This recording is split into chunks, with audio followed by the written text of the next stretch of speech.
andiamo consigliati ci fai ma ci c'è ragazzi.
Zay vao afaka andray anjara amin'le haky miresana amin'le raha teo.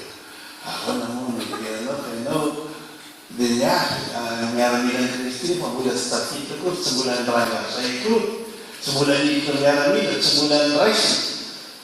Izany ny miara-mila ny Kristy no manahiky an'izany azy voalaza amin'le raha zay. Fa zay te ho tafita an'izany ka te hivoaka mpandresy dia tokony olona aloha manompo ten'Andriamanitra dia milaza ny miaramila ny Kristy dia tsy mba manompo tena amin'ny rano zao fiainana zao, tsy manompo tena amin'ny rano zao fiainana zao. Ary zay tsy fanolorana tena zay tsy fitsofoana, tsy fipirana, tsy fandraisana anjara amin'ny fiainana zao tokoa zao fanaon'ny olona tahaka ny andiaramila atsy amin'ny rehetrarehetra. Zay no tena mahatafita ho miaramila ny Kristy.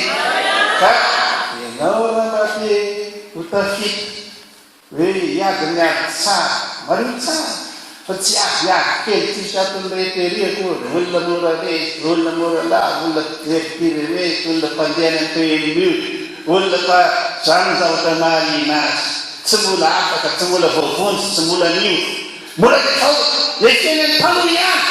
Noho izany tsy miaramila reny. Na hitondra ny anarany hoe marika kristiana azy fa miditra ho miaramila. Taona vitsivitsy talohan'io nahafatesan'io nanao batisan'io Timoteo zahay, batisan'ny rano, batisan'olon-dehibe, ny olona bebaka natao batisy, ary ny olona nakapetra hiala saraka ny fiainany teology, zany no natao batisy. Natao batisy izy tamin'izay fotoana zay, tamin'ny taona 2000 zany. Zay fidirany zay, zay fanoloran-tena zay no matafiditra anao koa ho tonga miaramila. Fa tsy miteny ma miaramila raha efa tena tafiditra ianao, tsy maintsy tafiditra zany. Paoly hoe tsy tonga dia tafiditra, bedibe ny zavatra niazona azy, bedibe ny zavatra namakitra azy. Niazy ny frere ana amin'ny Mahebreo, amin'ny Majiosy azy, miasa tsirairyana amin'ny mahafaty teo azy n'olona mahay lalàna makatony lalàna manara sy miainan'le fiaibany tena ty vavandrareo judaisma io miasy bebe ary zay na zany eo amin'ny filipianina hoe zay leveriko tombony de mety ohatra leverino tombony dia anisan'izany zany ty heverantena no hebreo zany anisan'izany hoe izy nanatanterahana lay fombafomba famorana zany leverana fa olon'andriamanitra izy mety rehefa niona taminy jesosy teny an-dalana na zerany jesosy izy teny an-dalana na hoana ianao no manentsika reo zavaparehetra mirery any ny fombafomba ny fanao miverino tombo reo nakorely azy ka raha tonga azy anentsika an'le kristiana sy amono an'ireny ary rapitra reny atany maizina